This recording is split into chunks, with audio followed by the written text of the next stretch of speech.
안녕하세요. 오늘도 사연살롱을 찾아주셔서 감사합니다.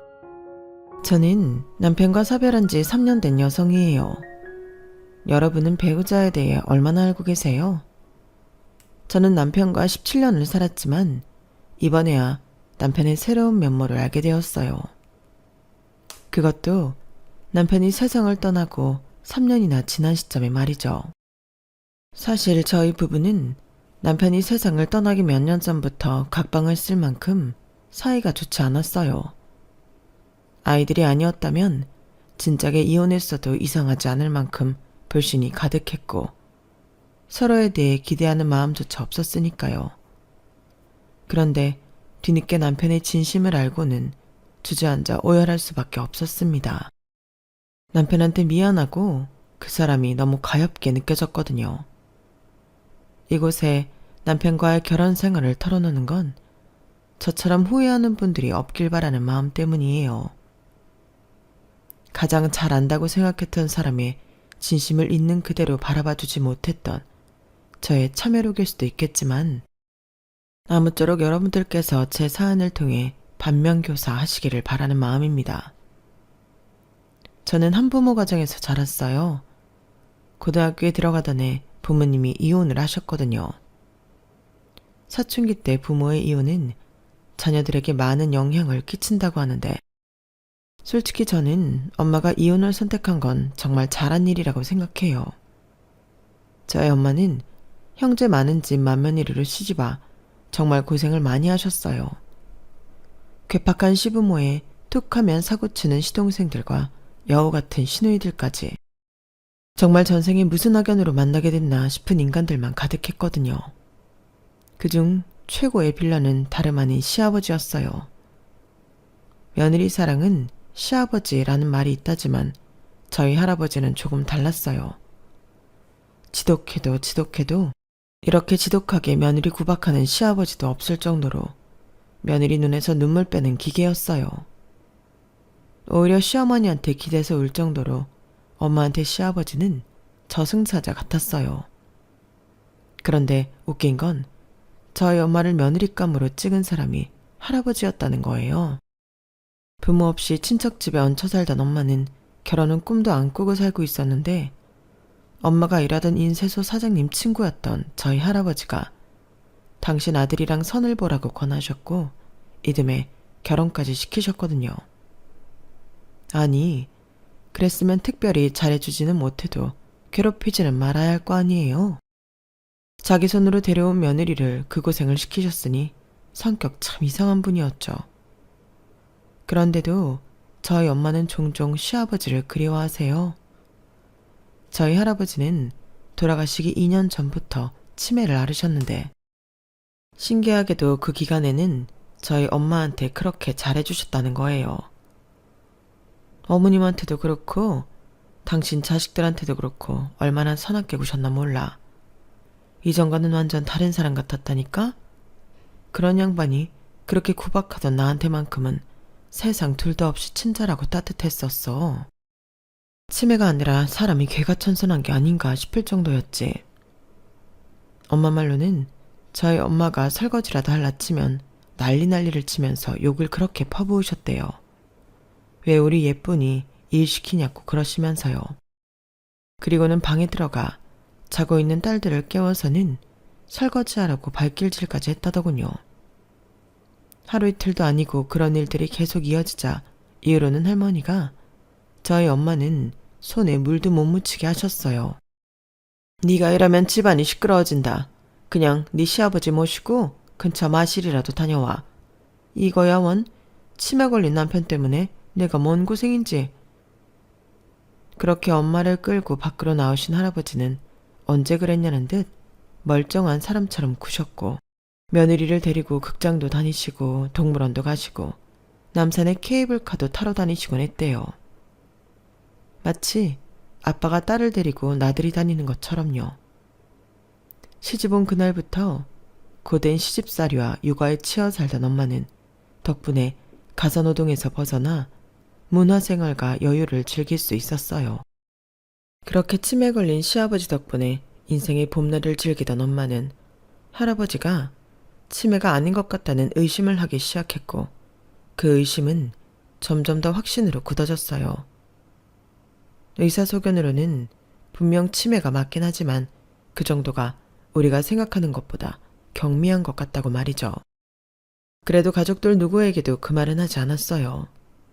그리고 여전히 할아버지는 여전히 엄마가 일을 못하도록 졸졸 따라다니면서 단속을 하셨고 그 바람에 속옷 빨래까지 저희 엄마한테 시키던 고모들은 집안일을 도맡아 하게 되었어요.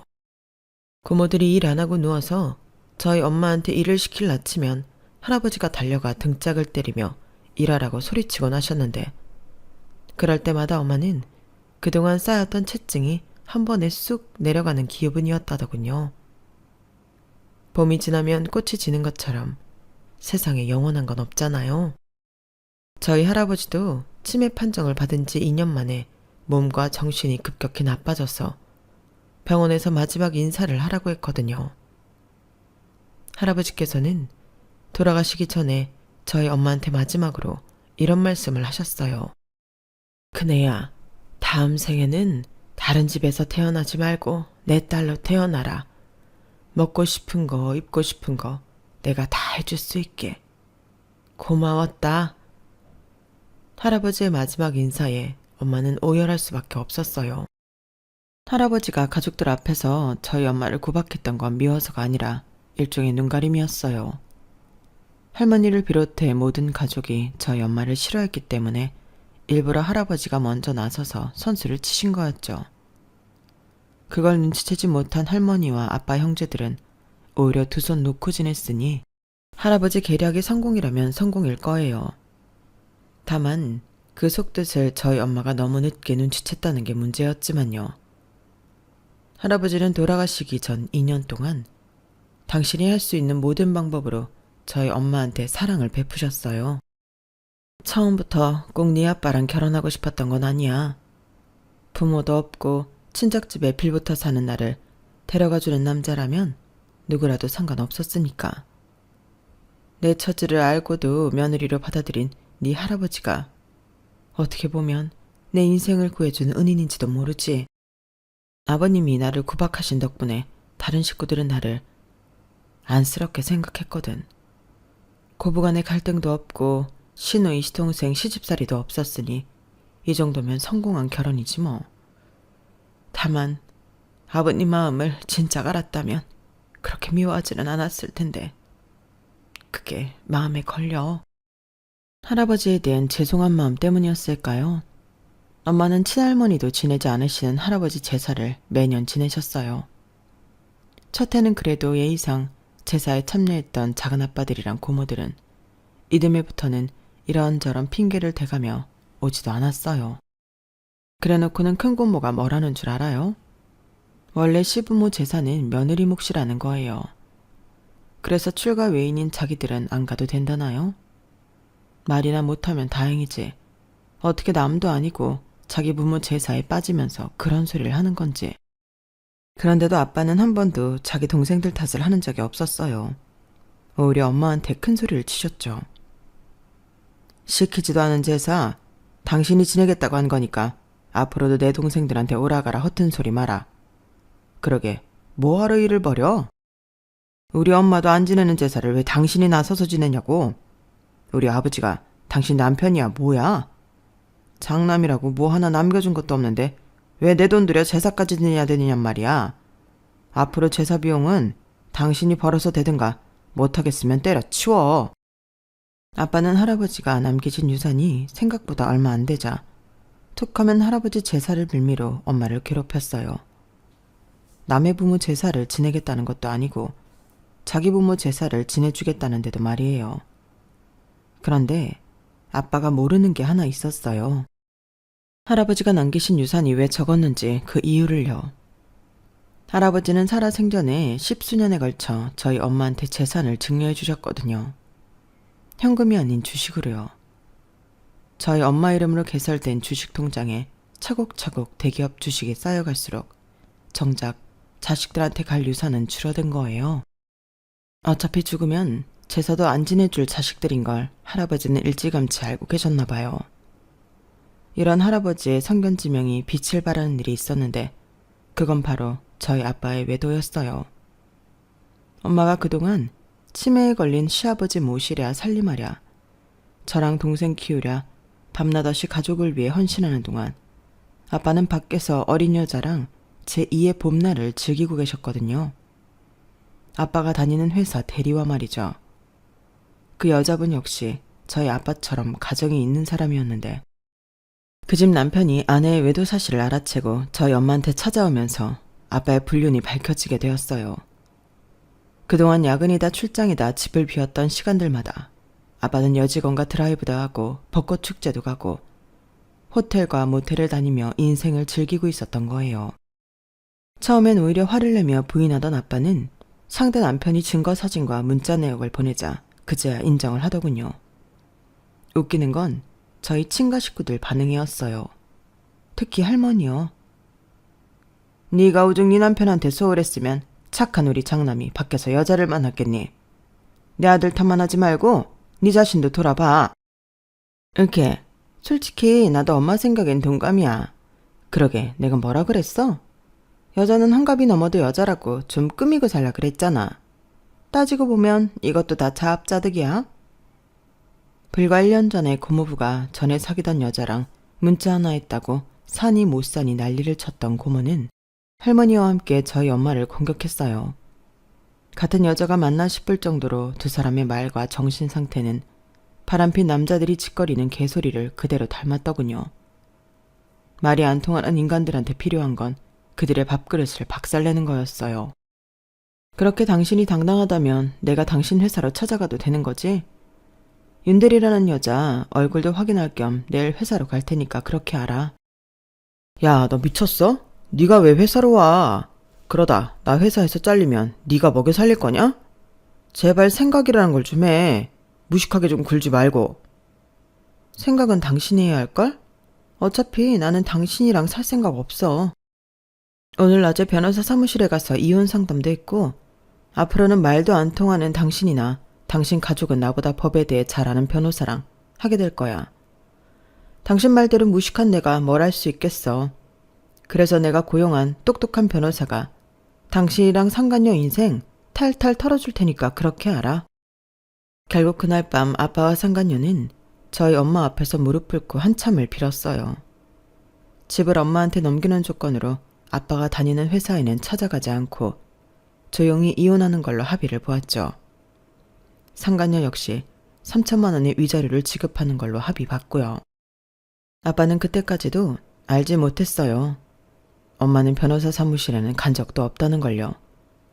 그리고 또 한 가지 아빠가 몰랐던 사실이 있는데 그건 바로 엄마의 주식 통장이었죠.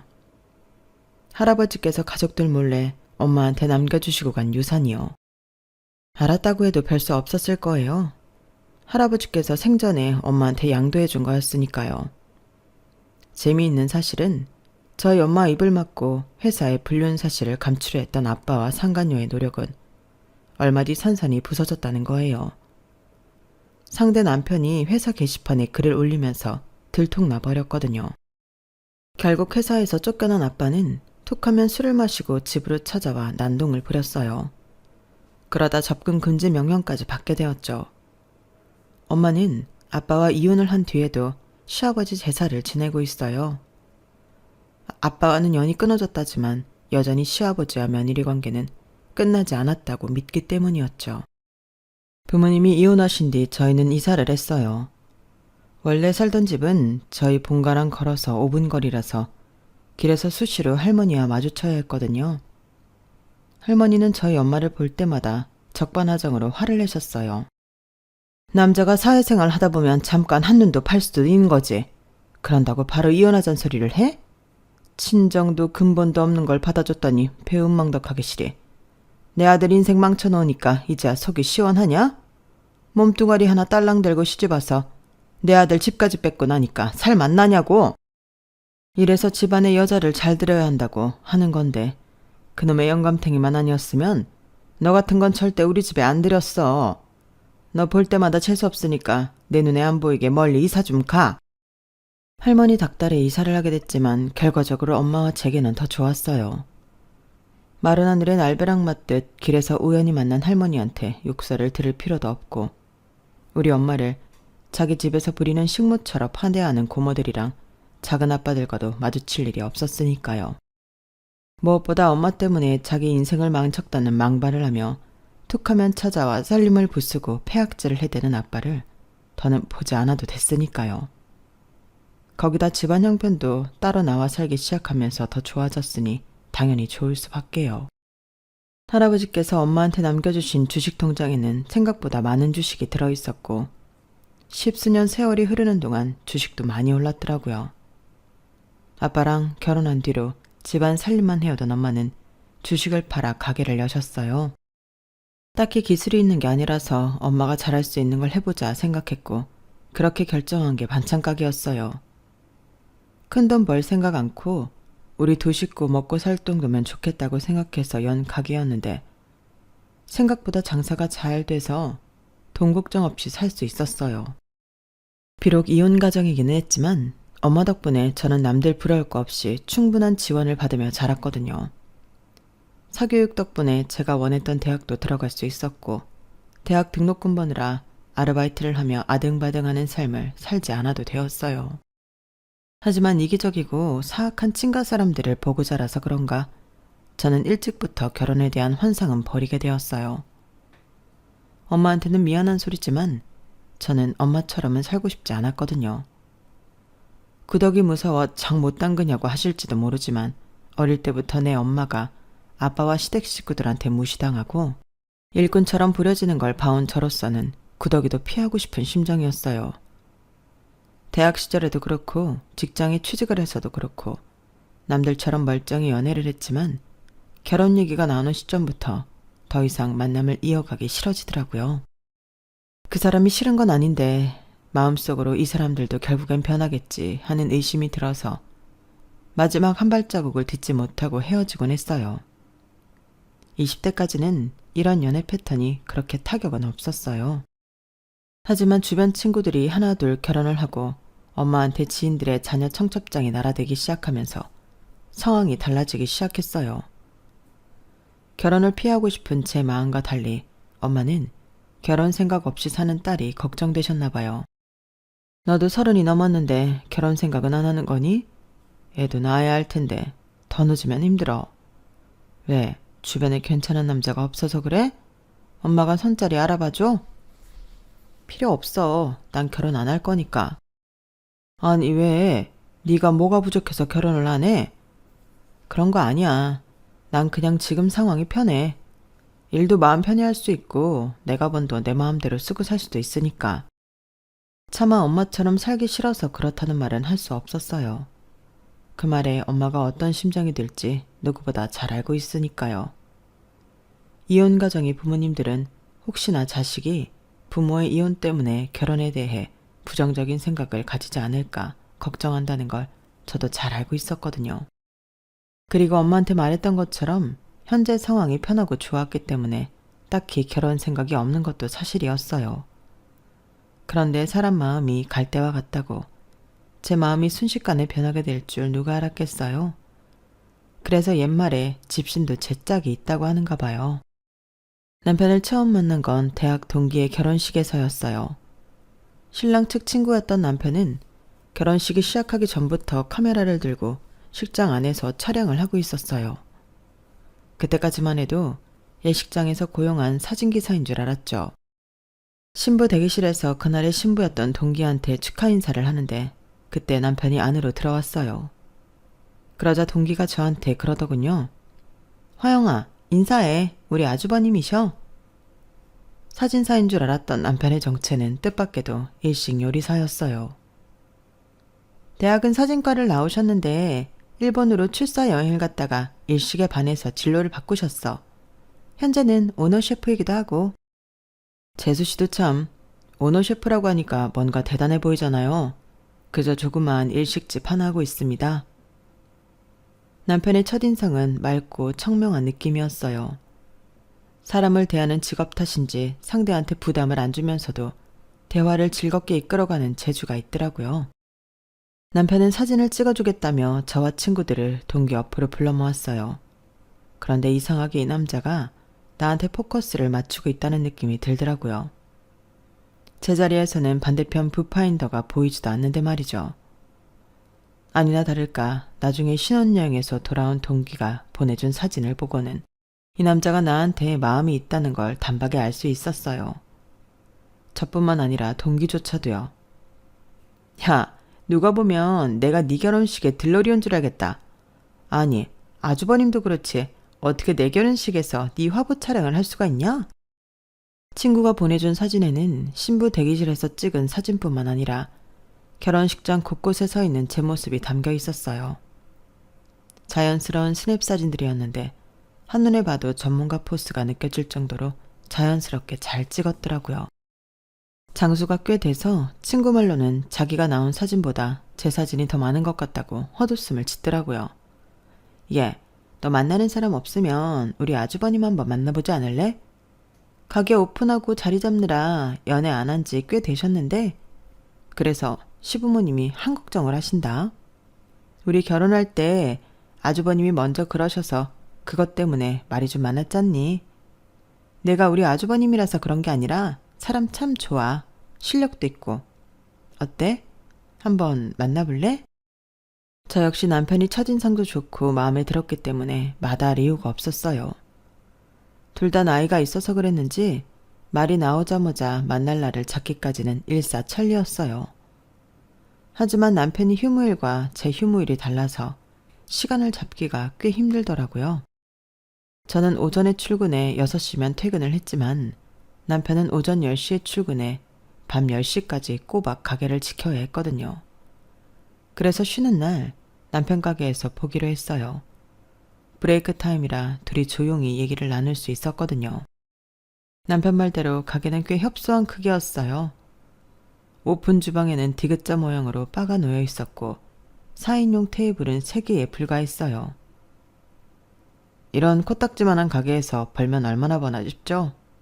그래도 자랑을 좀 하자면 저희 가게 예약하는 거 꽤 힘들답니다. 월 초부터 그달 예약이 꽉 찰 정도거든요. 오늘은 화영씨 혼자 가게를 전세냈다 생각하시고 먹고 싶은 거 아무거나 주문하세요. 내가 뭐든 다 만들어 드릴게요.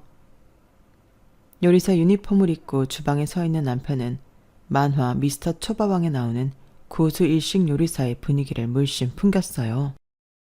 그날 남편은 저를 위해 특별히 준비한 횟감으로 회부터 초밥, 튀김에 이르기까지 코스로 음식을 내주었어요. 살면서 이렇게 맛있는 초밥과 튀김은 처음이라고 느낄 정도로 정말 솜씨가 좋더라고요.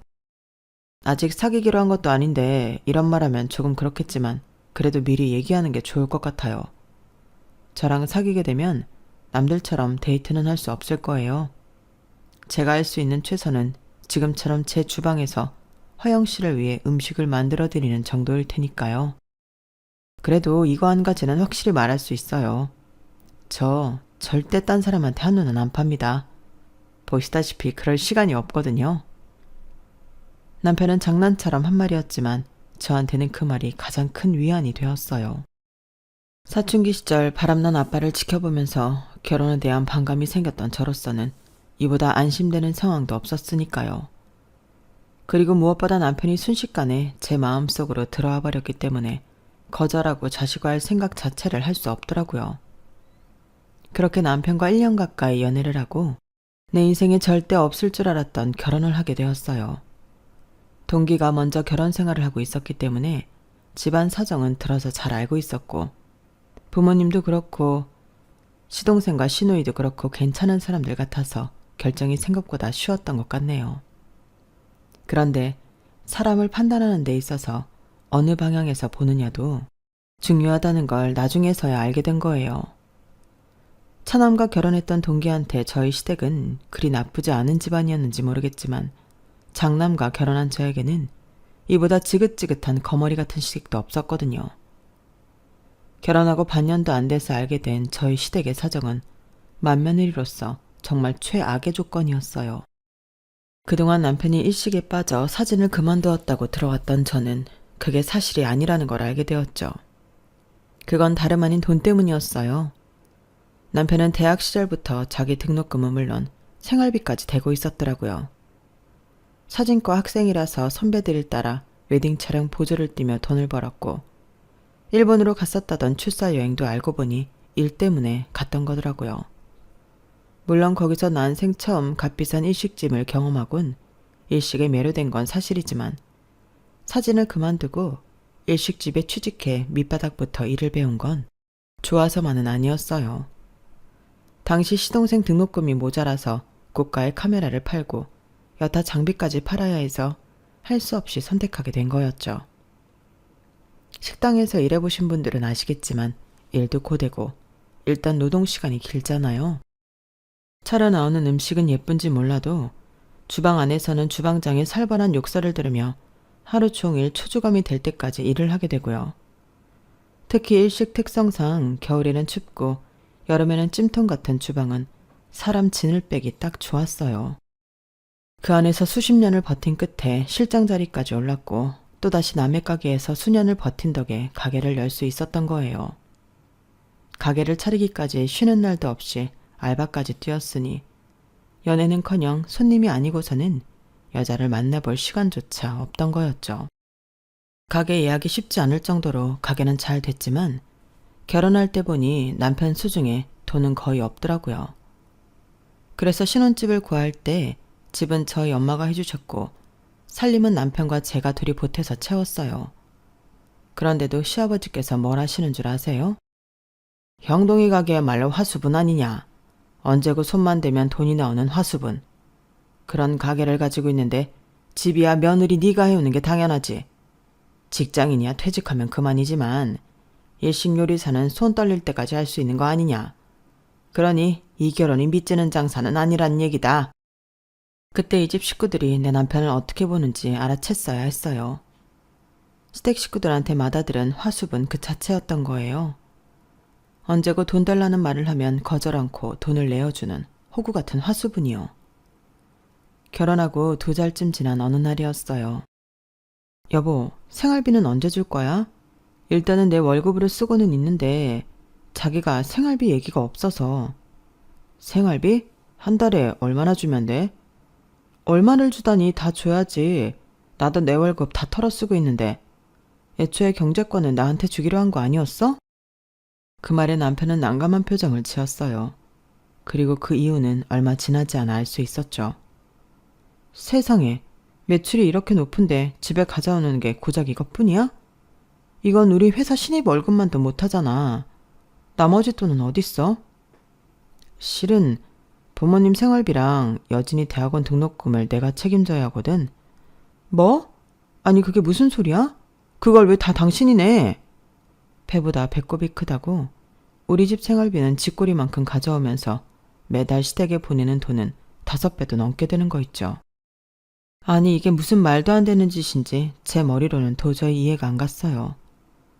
당신이 결혼 전에는 어떻게 해왔나 몰라도 이젠 당신도 당신 가정에 있는 거잖아.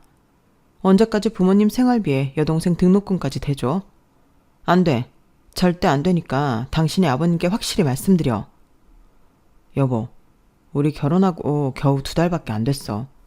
아버지도 준비하실 시간을 드려야지. 어떻게 단번에 지원을 끊어? 내가 말씀드릴 테니까 몇 달만 참아줘.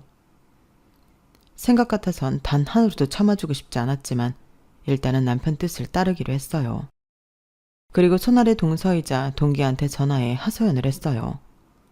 그랬더니 동기는 처음 듣는 얘기라면서 놀라더군요. 어머, 그럼 지금까지 아주버님이 그 돈을 다 대고 있었던 거야? 난 몰랐지.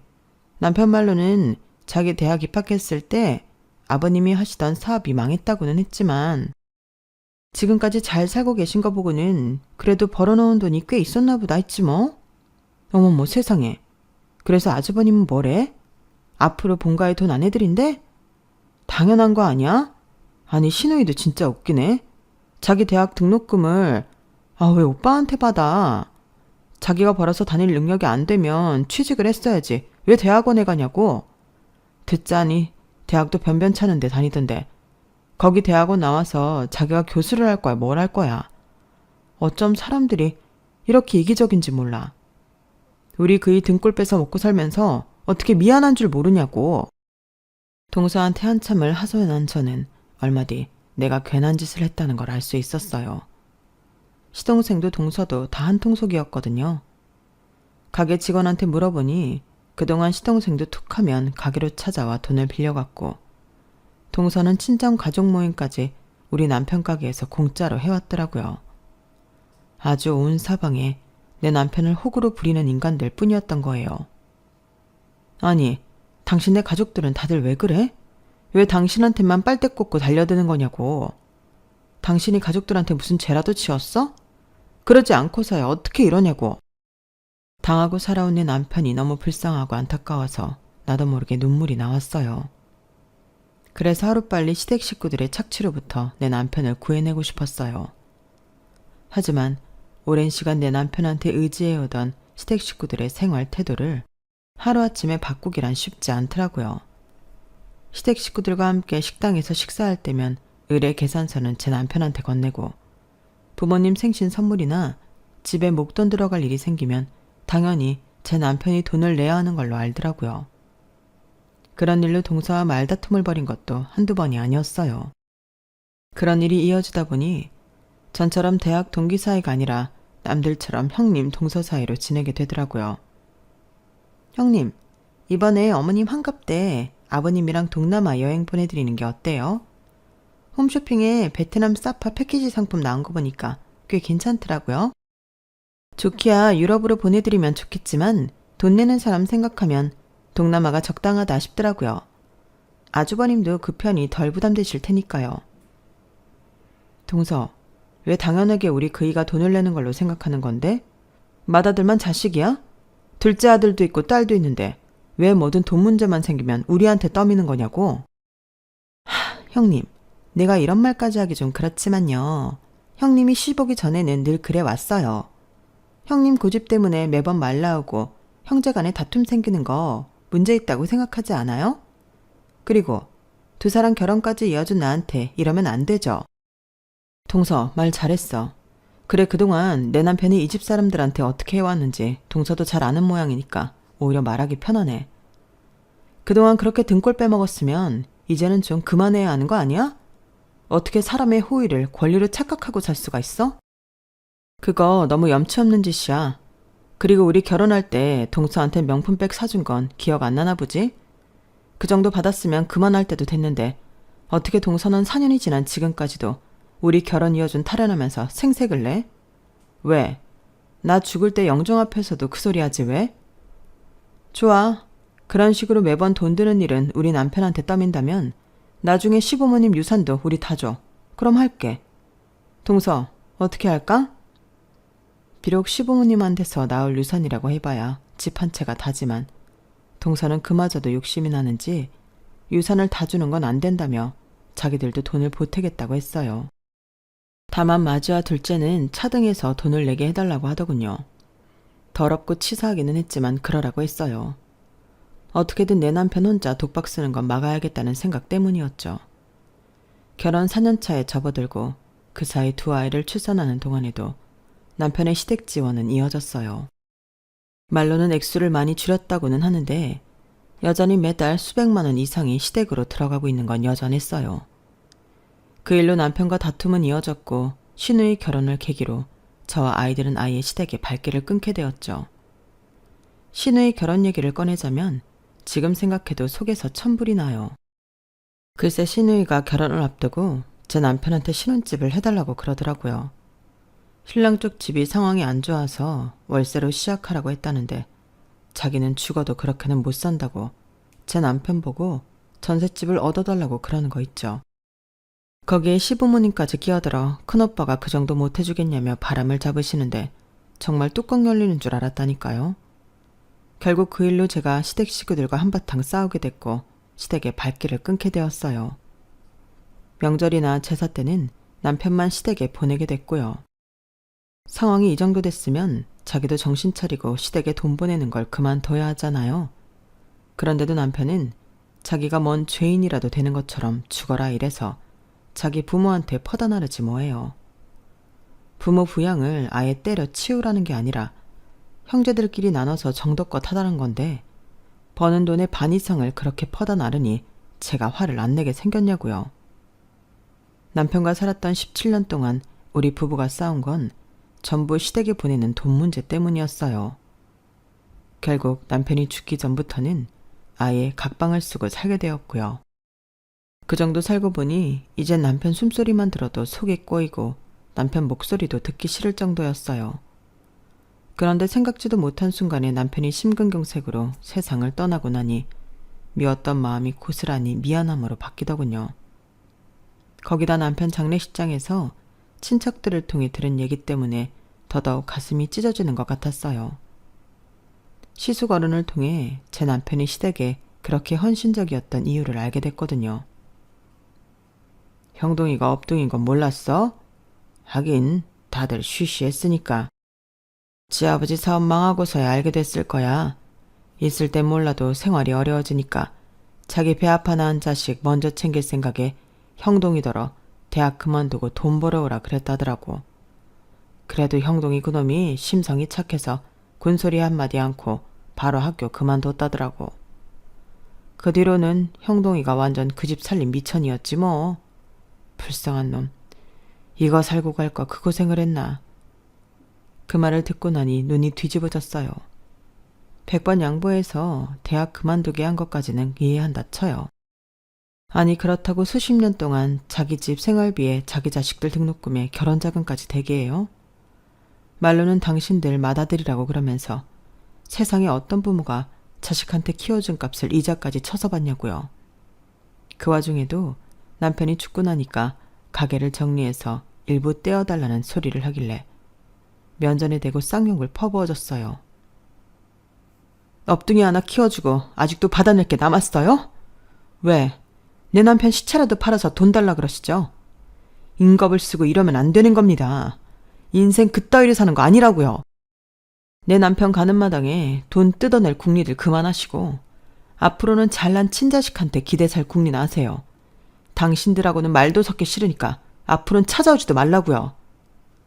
그렇게 장지에서 시부모님을 떼어내고 집으로 돌아온 저는 며칠을 알아 누웠어요. 저 대신 친정엄마가 집에 오셔서 애들 밥도 챙겨주시고 제게는 죽도 써주셨죠. 몸도 마음도 투수를 겨를도 없이 남편 가게를 정리하고 앞으로 먹고 살 준비를 해야 했어요. 둘째를 낳으면서 직장을 그만둔 이후 살림만 해오던 처지라 당장 직장을 구할 일이 먹먹하더라고요. 사무직은 어림도 없고 식당 일이 고작일 테니까요. 그때 친정엄마가 엄마 대신 반찬 가게를 맡아서 해보지 않겠냐고 하시더라고요. 엄마는 이제 연세도 드셨고 쉬고 싶으시다고요. 안 그래도 마땅한 사람 있으면 가게 넘길까 했어. 네가 맡아서 하면 나야 좋지. 어때? 한번 해볼래? 남의 식당에 나가 일하느니 내 가게 운영하는 게 훨씬 낫겠다 싶어서 그러기로 했어요. 엄마는 따로 가게 인수비용은 안 받겠다고 하셨지만 엄마 노후자금인데 어떻게 그래요? 게다가 요즘은 그런 것도 다 법에 걸리는 세상이잖아요. 그래서 남편 가게 정리한 돈 중 일부를 떼어서 엄마한테 드렸어요. 사실 그 정도 털을 닦아놓은 가게라면 권리금으로 1억 이상은 들여야 하는 거였지만 그럴 처지는 못 돼서 권리금은 따로 못 드렸어요. 대신 저희 집에 들어와 사시라고 했어요. 남편 방이 비어있으니 그 방을 쓰시라고요. 엄마 집은 월세를 놓으시면 매달 용돈은 충분히 쓰실 수 있을 것 같았거든요. 그렇게 엄마랑 합가를 하게 됐고 벌써 3년이 지났네요. 그런데 그동안 남편이 쓰던 침대를 그대로 쓰시던 엄마가 허리가 아프시다며 침대를 치우겠다고 하시더라고요. 그래서 밤에 애들 오면 같이 침대를 분해해 드러내겠다고 말하곤 가게에 나와 있는데 엄마한테 전화가 온 거예요. 예, 너 잠깐 집에 좀 와야겠다. 왜요? 집에 문제 생겼어요? 글쎄 침대에서 뭐가 나왔는데 암튼 빨리 집에 좀 와. 도대체 뭐가 나왔길래 일하는 사람을 오라고 그러나 했어요. 가게는 아르바이트생한테 잠깐 맡기고 집으로 들어왔는데 엄마가 저를 끌고 허둥지둥 방으로 데려가시더라고요. 가보니 엄마가 그랬는지 침대 매트는 바닥에 놓여 있었고 침대 바지에 나무판이 살짝 들려 있더라고요. 그리고 그 안에는 가방 하나가 들어 있었어요. 이 안에 뭐가 들어 있었는지 아니? 금이 들어 있더라고. 세상에 이게 다 얼마야? 너도 알고 있었어? 금이라니 그게 무슨 소리야. 우리 집에 그런 게 왜 있어? 너도 모르는 거라면 이 서방이 사돈 모양이다. 이 안에 든 통장을 보니까 하루도 빠짐없이 돈이 입금돼 있는데 그렇게 모은 돈으로 금을 샀나 보더라. 통장에 찍힌 계좌 내역을 봐봐. 엄마 말대로 10년 동안 매일 일정 금액 남편의 이름으로 통장에 입금됐고 그러다 한 번씩 목돈이 빠져나가곤 했어요. 이체된 곳은 금거래소였고요. 그렇게 10년을 모으고 금거래소에 이체하기를 반복했더라고요. 아마도 가방에 들어있는 골드바는 그렇게 사서 모은 것 같았어요. 정황상 매일 매출의 일부를 모았던 것 같은데 왜 이런 짓을 했는지 이유를 모르겠더라고요. 게다가 왜 하필 금을 산 건지 도통 알 수가 없어서 남편 가게에서 오래 일을 하다가 가게를 차려나간 직원한테 전화를 해봤어요. 친구들 만날 시간도 없던 남편이라서 가장 오랜 시간을 함께해온 그 직원이라면 남편에 대해 뭔가 알 것 같았거든요. 그리고 그 예감은 틀리지 않았어요. 그럼 그동안 사장님이 사모님께 얘기 안 했던 거예요? 난 당연히 알고 계신 줄 알았죠. 사실은 사장님이 결혼하고 이듬해였던가? 뜬금없이 가족들 모르게 돈 모을 방법이 뭐가 있겠냐고 그러더라고요. 사모님도 아시겠지만 사장님 부모님도 그렇고 동생들도 그렇고 다들 사장님한테 들러붙어서 돈 빼가는 귀신들이었잖아요. 그래서 제가 우스갯소리로 금덩이라도 사서 마당에 묻어놓으라고 그랬죠. 그랬더니 다음 날부터 매출의 일부를 떼어서 돈을 모으시더라고요. 손에 쥐고 있으면 부모님이 아쉬운 소리 할 때마다 돈 해드리게 될 것 같다고요. 그러면 사모님이랑 앞으로 태어날 아기는 어떻게 지키냐고. 사장님도 정말 그런다고 진짜 금덩이를 살 줄이야. 그 얘기를 듣고 나니까 하염없이 눈물이 흘렀어요. 이 남자는 도대체 왜 이렇게 바보 같았던 걸까? 이런 사람을 그동안 외롭게 했던 내 자신이 미치도록 싫었어요. 그러면서 이제야 남편의 심정이 이해가 가더라고요. 남편이 그동안 시댁에 돈을 보내고 헌신했던 건 어쩌면 외로움을 달래려는 몸부림이었다는 걸요. 적어도 식구들한테 도움이 되는 그 순간만큼은 자신이 혼자가 아닌 그들과 가족이라는 일체감을 느낄 수 있었던 게 아닌가 하고 말이에요. 돈으로 가족의 정을 사야만 했던 남편이 오늘따라 사무치게 보고 싶네요. 인생의 절반 이상을 가족들에게 헌신하고 살았던 남편이 이 방송을 들을 수는 없겠지만 그래도 제 마음이 전해지기를 바라면서 사연을 마칩니다. 지금까지 제 사연을 들어주셔서 감사합니다. 소중한 인연들과 따뜻한 마음으로 행복하시기를 바랍니다. 여러분, 사연 댓글에 응원과 현명한 조언 부탁드려요. 좋아요와 구독은 저에게 큰 힘이 됩니다. 오늘도 좋은 일 가득하세요.